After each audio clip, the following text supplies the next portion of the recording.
तो चलिए फ्रेंड्स शुरू करते हैं आज की अपनी क्लास को। और आज की इस क्लास का हमारा टॉपिक है लिक्विडिटी एडजस्टमेंट फैसिलिटी, शॉर्ट में इसको LAF भी कहते हैं। ये भी मॉनेटरी पॉलिसी का एक टूल है। मॉनेटरी पॉलिसी में आपने bank rate, repo rate, CRR, SLR, open market operation, reverse repo rate, ये सब पढ़ा है। इन सब के अलावा एक टूल मॉनेटरी पॉलिसी के अंदर बच्चों ये भी होता है जिसका नाम है लिक्विडिटी एडजस्टमेंट फैसिलिटी। इसका मतलब क्या है? तो उसके नाम में ही इसका मतलब छुपा हुआ है। देखो, सबसे पहला लिक्विडिटी का मतलब क्या होता है? तो हमारे देश में जनता के पास जितना भी कैश अवेलेबल है बट उसको बोलते हैं लिक्विड। अगर हमारे देश में कैश है ज्यादा, इट मींस जितना कैश होना चाहिए उससे ज्यादा कैश है, तो अच्छी बात नहीं है। इसको बोलेंगे कि देश में लिक्विडिटी है ज्यादा। और अगर हमारे देश में कैश है कम, जितना कैश होना चाहिए उतना कैश नहीं है, कैश का अमाउंट है कम, तो इसको बोलेंगे देश की लिक्विडिटी है कम। तो इस टूल के माध्यम से हम देश की लिक्विडिटी को एडजस्ट करते हैं। इट मींस देश में अवेलेबल कैश को मैनेज करते हैं कि कैश का लेवल ना तो बढ़ना चाहिए और ना ही घटना चाहिए। तो इस टूल के माध्यम से देश में कैश के लेवल को स्टेबल करते हैं, देश में कैश के लेवल को मैनेज किया जाता है, या फिर देश में लिक्विडिटी को एडजस्ट किया जाता है, ना तो वो ज्यादा हो ना तो वो कम हो। और इसी पूरे प्रोसेस को लिक्विडिटी एडजस्टमेंट फैसिलिटी कहते हैं। यहाँ पे लिक्विड को मींस कैश को मैनेज करने के लिए कि कैश ज्यादा होना चाहिए या कम होना चाहिए, इसे कंट्रोल करने के लिए, इसको मैनेज करने के लिए रेपो रेट और रिवर्स रेपो रेट का प्रयोग करते हैं। रेपो रेट क्या होता है, रिवर्स रेपो रेट क्या होता है, वैसे ऑलरेडी आप जान चुके हो। बस इस वीडियो में मैं एक बार आपको अगेन बताऊंगा कि रेपो रेट और रिवर्स रेपो रेट क्या होता है, ताकि आप इस टॉपिक को अच्छे से समझ सको। तो जो लिखा हुआ है मैं इसको पढ़ाऊंगा, लेकिन पहले मैं एक एग्जाम्पल के थ्रू पूरा का पूरा कॉन्सेप्ट क्लियर करना चाहता हूं, ताकि आपको समझने में और पढ़ने में फिर काफी आसानी हो। ठीक है, तो आइए पहले एग्जाम्पल के माध्यम से पूरे के पूरे टॉपिक को आसानी से समझने का प्रयास करते हैं। अब जरा मेरी बात को समझो बेटा। मान लो जो हमारा SBI है, अब SBI बोलो या और भी बहुत सारे कमर्शियल बैंक हैं, तो बेटा मान लो हमारे देश में कैश इस समय ज्यादा है। जो बैंक है, बैंकों के पास कैश भी ज्यादा है कि बहुत सारे लोगों के पास कैश था, लोगों ने सारे का सारा पैसा बैंक में लाके जमा करवा दिया। तो यहां पे क्या हो गया, बैंकों के पास एक्सेस कैश हो गया। और ऐसा भी हो सकता है कि बैंकों के पास कैश की शॉर्टेज हो, बैंक के पास कैश कम हो, देश में कैश कम है, पैसा कम है, तो बैंक के पास कैश की शॉर्टेज है। तो चलिए हम पहले एग्जांपल देखते हैं कि मान लीजिए बैंकों के पास बच्चों क्या है, कैश की शॉर्टेज है। अब शॉर्टेज वाले केस में क्या होगा, जरा समझने का प्रयास करना। जब देश में क्या है बच्चों, कैश की शॉर्टेज है, इट मींस लिक्विडिटी कम है। तो अब मेरी बात सुनो, तो यहां पे क्या होगा, SBI RBI से लोन मांगेगा। SBI RBI क्या करेगा, SBI RBI से लोन मांगेगा। भैया कैश की शॉर्टेज कम है, कुछ समझ में नहीं आ रहा, चलो मैं इसको थोड़ा और डीप में और गहराई में समझाने का प्रयास करता हूं।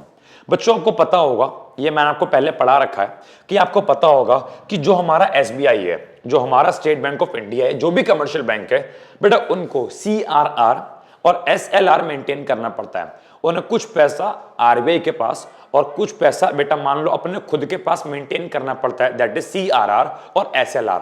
अब मान लो देश में कैश की शॉर्टेज है, बैंकों के पास कैश की शॉर्टेज है, देश में कैश नहीं है, बैंकों के पास पैसा नहीं है, बैंकों का CRR डाउन हो रहा है, बैंकों का SLR डाउन हो रहा है, क्योंकि CRR और SLR को मेंटेन करने के लिए बैंकों के पास प्रॉपर मात्रा में कैश होना चाहिए, पैसा होना चाहिए। और बैंकों के पास बेटा मान लो कैश नहीं है, पैसा नहीं है, शॉर्टेज है, बैंकों का CRR और SLR डाउन हो रहा है, और बैंकों को उसको मैनेज करना ही पड़ता है। CRR और SLR को अपनी लिमिट से बैंक कम नहीं कर सकता। तो यहां पे क्या हो रहा है, यहां पे बैंकों का CRR डाउन है, SLR डाउन है, देश में कैश की शॉर्टेज है, पैसों की कमी है, तो यहां पे बैंकों को अपना CRR और SLR को मेंटेन करने के लिए पैसा उधार लेना पड़ेगा। बैंक क्या करेंगे, RBI के पास जाएंगे और RBI के पास जाके पैसा उधार लेके आ जाएंगे। तो जब भी देश में शॉर्टेज होती है, कैश की शॉर्टेज होती है, या फिर बैंकों के पास CRR और SLR मेंटेन करने के लिए पैसा नहीं होता, तो वो बैंक भागे भागे RBI के पास जाएंगे और RBI से बोलेंगे कि हमें शॉर्ट टर्म के लिए, हमें कम समय के लिए लोन दे दो, हमारी रिक्वायरमेंट बहुत कम समय की है, अभी हम अपना पैसा मेंटेन नहीं कर पा रहे हैं, हम अपनी लिमिट से नीचे पहुंच गए हैं, हमें इतना मेंटेन करना था बट हम उतना मेंटेन नहीं कर पा रहे हैं, प्लीज प्लीज प्लीज हमें कैश दे दो, हमें कुछ उधार दे दो। तो यहां पे जब एसबीआई अपने उस शॉर्टेज को, कैश की शॉर्टेज को पूरा करने के लिए जब आरबीआई से उधार लेगा, तो इसी प्रोसेस को LAF कहते हैं, लिक्विडिटी एडजस्टमेंट फैसिलिटी कहते हैं। तो यहां पे क्या करेगा, यहां पे एसबीआई आरबीआई से उधार लेगा, और आपको पता है जब एसबीआई आरबीआई से शॉर्ट टर्म के लिए, कम समय के लिए उधार लेगा, तो यहां पे चार्ज किया जाएगा रेपो रेट, क्योंकि रेपो रेट वो रेट होता है जिस रेट पर एक देश का कमर्शियल बैंक सेंट्रल बैंक से लोन लेता है शॉर्ट टर्म नीड को पूरा करने के लिए। समझ में आ गया? और अब ऐसा नहीं है कि आरबीआई लोन दे देगा, याद रखना, रेपो रेट हो या फिर रिवर्स रेपो रेट हो, इन दोनों केस में क्या होता है, जब भी हम लोन लेते हैं तो यहां पे लोन गवर्नमेंट सिक्योरिटीज के बदले में ट्रांसफर होता है। इसका मतलब आरबीआई मुझे एवरेज लोन नहीं दे देगा, आरबीआई बोलेगा कि भाई मेरे पास कुछ गिरवी रखवाओ, कुछ चीज मेरे को दो, तभी मैं आपको लोन दूंगा। तो यहाँ पे एसबीआई क्या करेगा, बेटा मान लो एसबीआई के पास कुछ गवर्नमेंट सिक्योरिटीज थी, गवर्नमेंट के शेयर थे, डिबेंचर थे, बॉन्ड थे, कुछ भी था, तो यहाँ पे एसबीआई क्या करेगा, एसबीआई उन गवर्नमेंट सिक्योरिटीज को, एसबीआई उन गवर्नमेंट सिक्योरिटीज को आरबीआई को देगा, और बदले में क्या करेगा, एसबीआई जो है आरबीआई से लोन ले लेगा, एक रेपो रेट पे लोन ले लेगा। एग्जाम्पल के तौर पे मान लो एसबीआई ने आरबीआई से 6% की ब्याज पर, ठीक है, या फिर यहां पे हमारा एग्जाम्पल है बेटा मान लो 6.25, ठीक है, एग्जाम्पल के तौर पे। तो मान लो एसबीआई ने आरबीआई से 5 करोड़ का लोन लिया, ठीक है, और कितने पे लिया, 6.25% की ब्याज पे लिया। तो यहां पे एसबीआई क्या करेगा, अपनी गवर्नमेंट सिक्योरिटी जमा करवाएगा आरबीआई के पास, और बदले में आरबीआई से अपनी नीड को पूरा करने के लिए 5 करोड़ का लोन लिया, और रेपो रेट उस समय क्या था, 6.25% का रेपो रेट था। इसका मतलब अब जब एसबीआई वापस करेगा तो 6.25% के ब्याज के अकॉर्डिंग जो है वापस करेगा। यहां पे एसबीआई केवल तब तक के लिए लोन लेगा जब तक उसकी रिक्वायरमेंट पूरी, जब तक कि कैश की शॉर्टेज जो समस्या थी, ये समस्या खत्म नहीं हो जाती। जैसे ही ये समस्या खत्म होगी, एसबीआई क्या करेगा, एसबीआई लोन को वापस देगा और गवर्नमेंट सिक्योरिटी वापस खरीद लेगा। कुछ बच्चों के माइंड में क्वेश्चन आ रहा होगा कि भैया यहाँ पे गवर्नमेंट सिक्योरिटी के माध्यम से काम हो रहा है, इट मींस ये तो ओपन मार्केट ऑपरेशन नहीं, ये ओपन मार्केट ऑपरेशन नहीं है। ओपन मार्केट ऑपरेशन में तो आरबीआई खुद गवर्नमेंट सिक्योरिटीज की सेल परचेज करता है, और ओपनली करता है, पब्लिक हो, बैंक हो, कंपनी हो, जिसको आना है आओ गवर्नमेंट सिक्योरिटी परचेज करो। ये वो चीज नहीं है। यहाँ पे गवर्नमेंट सिक्योरिटी का जो यूज है वो एक तरीके से कोलेट्रल के रूप में या कुछ गिरवी रखवाने के रूप में किया जा रहा है। तो यहाँ पे क्या करेगा एसबीआई, अपनी गवर्नमेंट सिक्योरिटीज को, मैं वर्ड यूज करूंगा सेल, कि एसबीआई अपनी गवर्नमेंट सिक्योरिटी को सेल करेगा और आरबीआई से कुछ निश्चित परसेंट पे क्या करेगा, इंटरेस्ट ले लेगा। तो मान लो एसबीआई ने आरबीआई से 5 करोड़ का इंटरेस्ट लिया और 6.25% पे इंटरेस्ट लिया, और मैं ऐसा मान रहा हूं, सुनना बात को बहुत ध्यान से, मैं ऐसा मान रहा हूं कि केवल और केवल एक दिन की रिक्वायरमेंट को पूरा करने के लिए लोन लिया गया, कि एक दिन की रिक्वायरमेंट, एक दिन में शॉर्टेज आ गई थी तो उस एक दिन की रिक्वायरमेंट को पूरा करने के लिए लोन लिया गया। और ऐसा होता है, एक दिन की रिक्वायरमेंट के लिए भी लोन लिया जाता है। तो एसबीआई अब एक दिन बाद आरबीआई क्या करेगा, पैसा सारा वापस करेगा। तो एसबीआई एक तो पूरे के पूरे 5 करोड़ देगा, और 5 करोड़ के साथ उस पे इंटरेस्ट भी देगा। अब इंटरेस्ट कितना देगा, तो उस इंटरेस्ट की कैलकुलेशन करनी पड़ेगी। कैसे करेंगे, वो ऐसे करेंगे कि 5 करोड़ का लोन, उसके ऊपर 6.25% का इंटरेस्ट, तो 6.25 डिवाइड बाय 100 बन जाएगा, और केवल एक दिन के लिए लिया तो 1/365 आ जाएगा, बिकॉज एक दिन के लिए लोन लिया। जब आप इसकी कैलकुलेशन करेंगे तो ये बच्चों आपका आएगा 8,561 रुपए। तो उसका मतलब ये हो गया कि 5 करोड़ के साथ साथ 8,561 रुपए का भी, इट मीन 5 करोड़ के साथ साथ 8,561 रुपए का इंटरेस्ट भी आरबीआई को दिया जाएगा। तो यहां पे जब भी कमर्शियल बैंक को कैश की या पैसों की शॉर्टेज पड़ती है, वो आरबीआई से एक रेपो रेट पर लोन ले लेता है। यहां पे रेपो रेट का यूज क्यों किया गया? देखो, रेपो रेट की बात करूं तो रेपो रेट की फुल फॉर्म बच्चों होती है रीपरचेज ऑप्शन। क्या बोला? Repurchase option.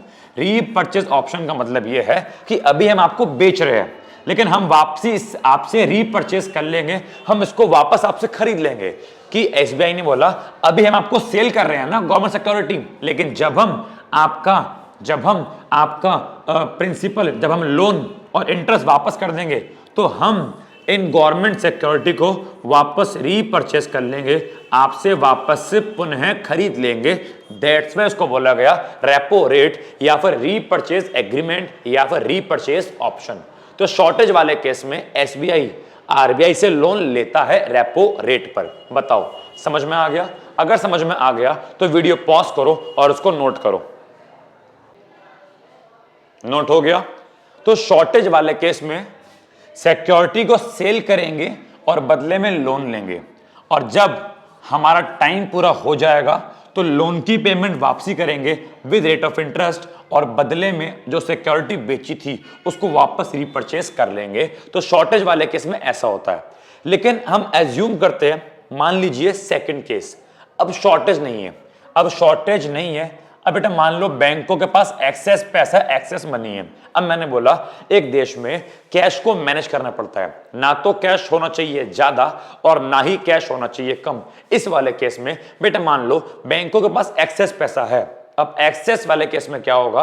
अब एक्सेस वाले केस में एसबीआई आरबीआई को लोन देगा, या फिर एसबीआई अपना एक्स्ट्रा पैसा आरबीआई के पास जमा करवाएगा। इट मींस यहां पर बच्चों बात कर रहा हूं मैं उल्टी चीज की। उल्टी बोले तो अब तक हमने पढ़ा रेपो रेट, अब यहां पर जो बात होगी बच्चों वो होगी रिवर्स रेपो रेट की। अब बात किसकी होगी? अब बात होगी रिवर्स रेपो रेट की। तो देखो यहां पे क्या होगा, यहां पे ये होगा अब एसबीआई आरबीआई को लोन देगा। वैसे तो ये बात बोलनी बहुत अजीब सी होती है कि एक बेटा बाप को लोन देगा, लेकिन बुक की लैंग्वेज में ऐसे ही लिखा है कि यहां पे एसबीआई आरबीआई को लोन देगा, बट प्रैक्टिकली ऐसा नहीं होता। प्रैक्टिकल में हम उसको ऐसे बोलते हैं कि एसबीआई अपना एक्सेस मनी आरबीआई के पास डिपॉजिट करवाएगा, जमा करवाएगा। जब आपके पास ज्यादा पैसा होता है, आप अपने पैसे को बैंक में जाके जमा करवाते हो ना, आप ये बोलते हो कि मैंने बैंक को लोन दिया, आप ये नहीं बोलते, आप बोलते हो मैंने बैंक में पैसा जमा करवाया। तो मान लो यहां भी क्या हो रहा है, एसबीआई के पास बेटा मान लो एक्सेस मनी है, तो क्या करेगा एसबीआई? अब उस एक्सेस मनी को आरबीआई के पास जमा करवाएगा। इट मींस क्या होगा? अब ये होगा कि एसबीआई ने आरबीआई को पैसा दिया, कमर्शियल बैंक ने सेंट्रल बैंक को पैसा दिया। तो मान लो कमर्शियल बैंक ने सेंट्रल बैंक को पैसा दिया, और मान लो कमर्शियल बैंक के पास जो बच्चों 2.5 करोड़ का एक्सेस मनी था, तो मान लो कमर्शियल बैंक के पास 2.5 करोड़ का बच्चों एक्सेस मनी है कि 2.5 करोड़ लो, और जब तुम वापस करोगे तो रेट ऑफ इंटरेस्ट के साथ वापस करोगे। मतलब कहने का ये है क्योंकि तुम लोन ले रहे हो ना, यहां पे आरबीआई कर रहा है, यहां पे आरबीआई लोन ले रहा है, यहां पे आरबीआई कौन है? यहां पे आरबीआई बोरोवर है, इसने लोन लिया, और यहां पे एसबीआई एक लेंडर है, इसने लोन दिया। तो एसबीआई ने आरबीआई को भाई साहब 2.5 करोड़ रुपए दिए, और आरबीआई बदले में क्या करेगा? आरबीआई बदले में अपनी कुछ गवर्नमेंट सिक्योरिटीज को एसबीआई के पास जमा करवाएगा। बिकॉज जब एसबीआई ने लोन लिया था तो एसबीआई ने अपनी गवर्नमेंट सिक्योरिटी आरबीआई के पास जमा करवाई थी। अब क्या हो रहा है? अब आरबीआई लोन ले रहा है, तो आरबीआई कुछ गवर्नमेंट सिक्योरिटीज को अपने पास जमा करवाएगा। यहां पे क्या हुआ? यहां पे हमने एक तरीके से देखा जाए, अगर हम इस पॉइंट ऑफ व्यू की बात करें, तो यहां पे एसबीआई के पॉइंट ऑफ व्यू से यहां पे एसबीआई ने गवर्नमेंट सिक्योरिटी को परचेज किया, बाय किया, और बदले में 2.5 करोड़ का लोन दिया। और मान लो ये जो लोन दिया ये प्रोवाइड किया, मान लो 6% पे प्रोवाइड किया कि आरबीआई जब पैसा वापस करेगा तो 6% के साथ वापस करेगा।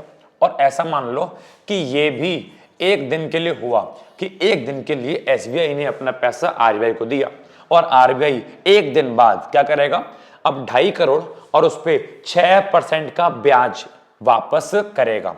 अब मान लो एक दिन हो गया, अब यहां पे क्या होगा, अब ऐसे वाले केस में आरबीआई क्या करेगा जी, वापस करेगा एक तो पूरे 2.5 करोड़ रुपए प्रिंसिपल। अब 2.5 करोड़ के साथ साथ आरबीआई एसबीआई को भाई इंटरेस्ट भी पे करेगा।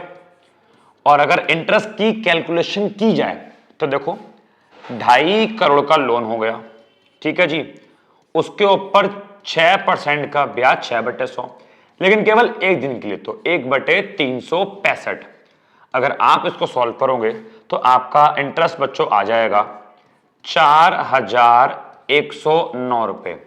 तो मतलब कहने का तात्पर्य हमारा यह है कि 2.5 करोड़ तो देगा प्लस 4,109 रुपए का आरबीआई एसबीआई को इंटरेस्ट भी पे करेगा। तो इसको बच्चों बोलते हैं अपन लोग एक्सेस वाला केस, कि अगर एक्सेस पैसा है तो एसबीआई अपने एक्सेस मनी को जमा कराएगा और बदले में प्रिंसिपल अमाउंट के साथ साथ इंटरेस्ट भी पाएगा।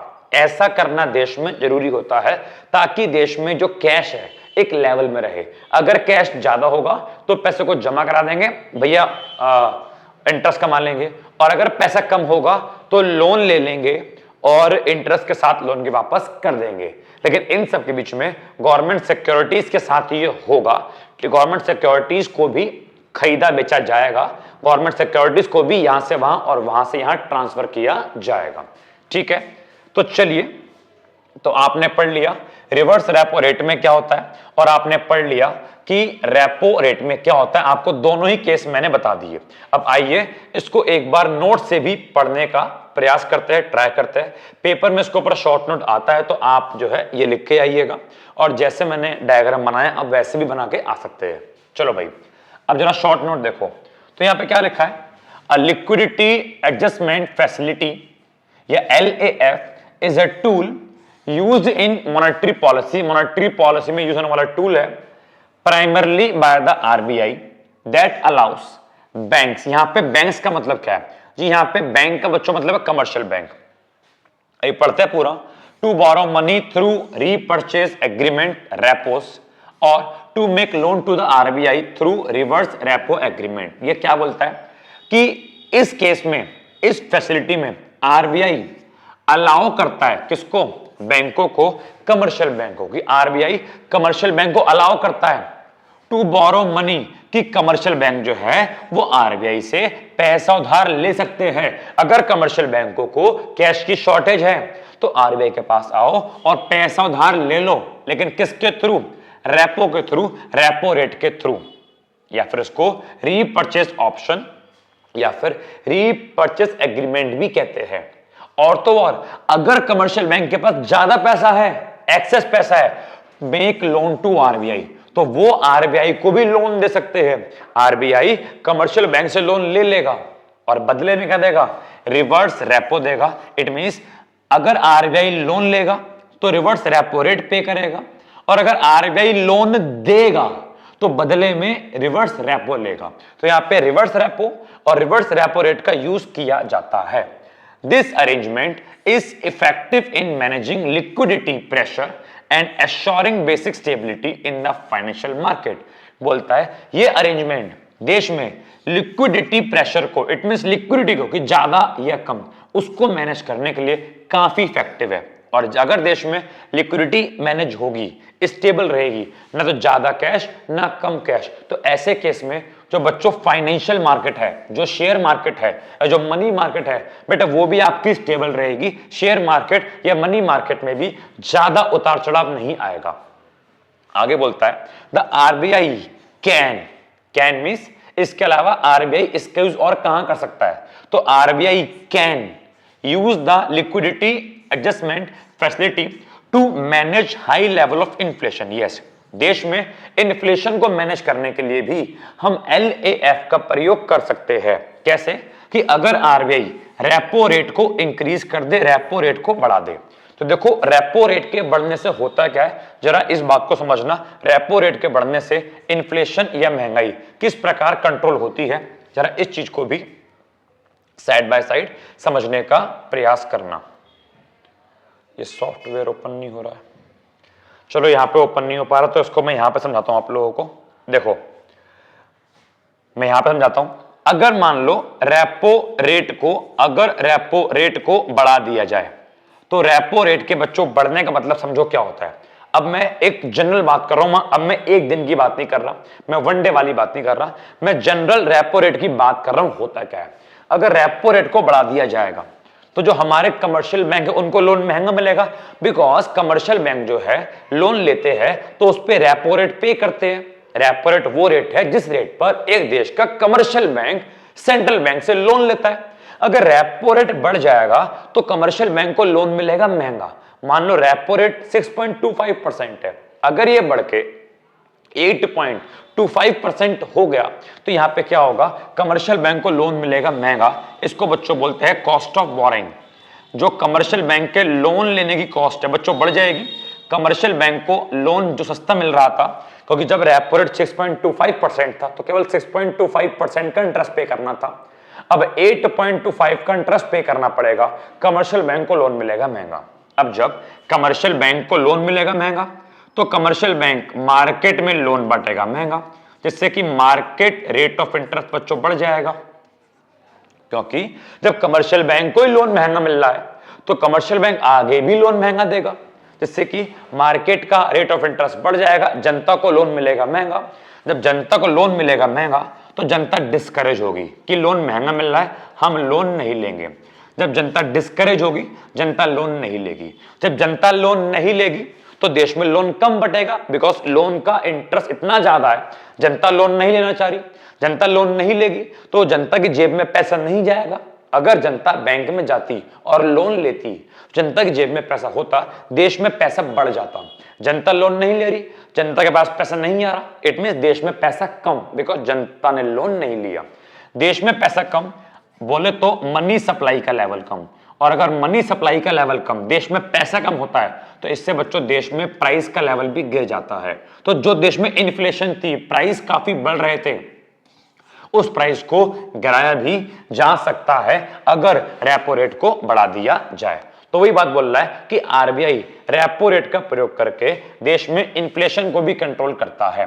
अगर रेपो रेट को बढ़ा दिया जाए तो cost of servicing debt, cost of servicing debt का बच्चों मतलब होता है सेम कॉस्ट ऑफ बोरिंग।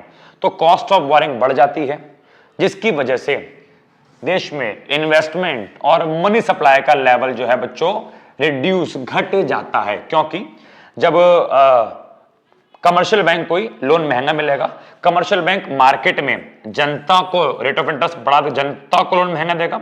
जब जनता को लोन महंगा मिलेगा, जनता लोन नहीं लेगी, देश में इन्वेस्टमेंट का लेवल कम, बिकॉज जनता ने लोन नहीं लिया, कंपनी ने लोन नहीं लिया, लोन महंगा मिल रहा था, इन्वेस्टमेंट का लेवल कम, देश में मनी सप्लाई का लेवल कम, अल्टीमेटली प्राइस का लेवल भी कम।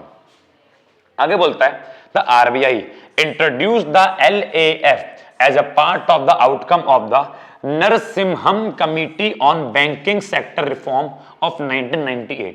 1998 में बच्चों बैंकिंग सेक्टर में रिफॉर्म लाया गया था, और उस रिफॉर्म के पीछे जो कमिटी थी उसका नाम था नरसिम्हम कमिटी। तो नरसिम्हम कमिटी के अंदर ही LAF को पहली बार इंट्रोड्यूस किया गया था, और वहीं से LAF चलता आ रहा है। ठीक है, उसके बाद जो भी आपको अभी दो मैंने एग्जांपल करवाए थे, ये वाला एग्जांपल ये और एक ये दोनों एग्जांपल बच्चों आपके लिखे हुए हैं, तो ये आप अपने आप पढ़ लेना। ये एग्जांपल क्या है, बस मैं ऊपर से पढ़ता हूं कि अगर देश में बच्चों क्या है, शॉर्टेज है ड्यू टू रिसेशन, देश में बच्चों मंदी का समय, भैया बेटा बंदी का समय नहीं, तुम्हारी जिंदगी में आएगा भी नहीं, तुम्हारी जिंदगी में बंदी का समय बेटा आएगा नहीं, मंदी का समय। देश में मंदी, क्या लिख रहा हूं मैं भी, मेरे को बंदी याद आ रही है अपनी, मंदी बेटा मंदी, अरे बेटा देश में मंदी का समय, ठीक है, जिसकी वजह से क्या है, देश में शॉर्टेज है, पैसा कम है। अब इसमें केस में क्या होगा, इस केस में जो बैंक है वो आरबीआई की लिक्विडिटी एडजस्टमेंट फैसिलिटी का प्रयोग करते हुए रेपो एग्रीमेंट बनाएंगे। रेपो एग्रीमेंट में क्या होगा कि कमर्शियल बैंक अपनी गवर्नमेंट सिक्योरिटी को आरबीआई को बेचेंगे और बोलेंगे कि भाई गवर्नमेंट सिक्योरिटी लो, और इन टर्न मतलब बदले में हमको लोन दो। तो यहां पे क्या होगा, कमर्शियल बैंक अपनी सिक्योरिटी बेचेंगे और बदले में लोन लेंगे with an agreement to repurchase दो सिक्योरिटी। और वो एग्रीमेंट की होगा कि अभी सिक्योरिटी बेच रहे हैं और बदले में लोन ले रहे हैं, लेकिन बाद में भविष्य में इन सिक्योरिटी को आपसे वापस हम खरीदेंगे, रीपरचेज किया जाएगा और आपको लोन वापस दिया जाएगा। फिर अपना एग्जांपल वही हो गया कि 5 करोड़ का लोन लिया गया, डे 1 दिन का लोन लिया गया, लिखा है 1 डे, जिसका जो रेपो रेट है कितना है बच्चों 6.25%। तो यहां पे 1 दिन बाद जो है बैंक को 8,561.64 पैसे का इंटरेस्ट पे करना पड़ेगा। और सेम एग्जांपल ये वाला है, अगर देश में इकोनॉमी एक्सपेंड हो रही है, बढ़ रही है, बैंकों में एक्सेस कैश है, ज्यादा कैश है, तो यहां पे क्या होगा, यहां पे जो बैंक है एक रिवर्स रेपो एग्रीमेंट इसका उल्टा एग्जीक्यूट करेंगे। यहां पे क्या होगा, in exchange of government sector, अब यहां पे क्या होगा, अब आरबीआई गवर्नमेंट सिक्योरिटी देगा और बदले में क्या लेगा, बदले में लोन लेगा। अब आरबीआई कह रहा है कि हम तुमको सिक्योरिटी बेच रहे हैं, हमको लोन दो। अब आरबीआई कह रहा है हम तुमको सिक्योरिटी दे रहे हैं, अब तुम हमें लोन दो। आरबीआई क्या बोल रहा है, हमको लोन दो, लेकिन सुनो हम भी एक ना एक दिन इन सिक्योरिटी को रीपरचेज कर लेंगे, वापस कर लेंगे। लेकिन यहां पे उल्टी चाल चली, यहां पे जो काम किया किसने, कमर्शियल बैंक ने, अब वही काम कौन कर रहा है, आरबीआई। इसलिए क्या बोला गया, इसलिए इसको बोला गया रिवर्स रेपो रेट। एग्जांपल के तौर पे 2.5 करोड़ का लोन है, ठीक है, 1 दिन का लोन है, 6% का बच्चों इंटरेस्ट है, तो यहां पे जो है 4,109.59 का जो है इंटरेस्ट पे करना पड़ेगा। समझ में आ गया, ठीक है। अब जरा कुछ मेरी एक्स्ट्रा बात को समझो बेटा, जो रिवर्स रेपो रेट और रेपो रेट इनके बीच का जो डिफरेंस होता है बच्चों, उसको बोलते हैं कॉरिडोर। क्या बोलते हैं इसको, कॉरिडोर। तो कॉरिडोर का मतलब होता है difference between repo rate and reverse repo rate. अपने एग्जांपल में जो रेपो रेट है बच्चों 6.25% है, जबकि जो रिवर्स रेपो रेट है वो केवल 6% है। तो इनके बीच का डिफरेंस बच्चों आता है 0.25%। और 0.25% को अपन लोग बच्चों चाहे तो 25 बेसिस पॉइंट भी बोल सकते हैं। याद रखना, आरबीआई की लैंग्वेज में 1% का बच्चों मतलब होता है 100 बेसिस पॉइंट, 100 बेसिस पॉइंट। तो यहां मैं बोलूं कि इनके बीच का डिफरेंस 0.25%, तो मतलब इनके बीच का डिफरेंस 25 बेसिस पॉइंट है। ये डिफरेंस कुछ भी हो सकता है, 0.25 है, 0.50, ये डिफरेंस 1%, ये डिफरेंस कुछ भी हो सकता है। वो डिपेंड करता है आरबीआई के ऊपर कि आरबीआई ने रेपो रेट क्या रखा और रिवर्स रेपो रेट क्या रखा। तो रेपो रेट और रिवर्स रेपो रेट के माध्यम से देश में लिक्विडिटी को मैनेज किया जाता है। अगर आपको चेक करना है कि इस समय प्रेजेंट में जब मैं वीडियो बना रहा हूं, और आपको देखना है कि इस समय कितनी repo rate, reverse repo rate है, या फिर आप जब वीडियो देख रहे हो आपको तब देखना हो, तो कुछ नहीं करना, गूगल पे जाना और गूगल पे जाके आप टाइप करना बच्चों आरबीआई रेट्स। जैसे ही आप टाइप करेंगे आरबीआई रेट्स, तो सीधे हम जाएंगे बच्चों सेकंड लिंक पे, जहां पे आरबीआई की वेबसाइट, उस पर क्लिक करेंगे और यहां पे आप देखेंगे तो यहां बच्चों बिल्कुल कोने में एक ऑप्शन आता है करंट रेट का, और आप इस करंट रेट के ऑप्शन पे जब क्लिक करेंगे तो यहां पे आपको रेट दिख जाएगी, जहां पे लिखा है कि policy repo rate, it means repo rate कितनी है, 6.25%, बहुत सारी होती है, और आपकी रिवर्स रेपो रेट कितनी है, 3.35% है। बैंक रेट ये सब देखना है आपको, लेकिन अभी हमने पढ़ा है एक तो रेपो रेट 6.25% और रिवर्स रेपो रेट 3.35%, इनमें काफी ज्यादा का डिफरेंस है। इस बार समझ में आ गया, तो आपको समझ में आ चुका है कि रेट भी किस प्रकार देखते हैं। आरबीआई की वेबसाइट पे जाओ और बिल्कुल कोने में आपको जो है ये रेट वाले ऑप्शन दिख जाएंगे। तो होपफुली ये होता क्या आप लोगों का LAF लिक्विडिटी एडजस्टमेंट फैसिलिटी मेरे ख्याल से एकदम अच्छे से क्लियर हो चुका है। मैंने आपको नोट से पढ़ा भी दिया, और नोट से पढ़ाने के साथ साथ मैंने आपको एग्जाम्पल भी समझा दिया और with the help of diagram भी समझा दिया। ठीक है, तो आज की वीडियो के लिए इतना काफी है। LAF कंप्लीट होता है। Thank you so much, bye bye, God bless you.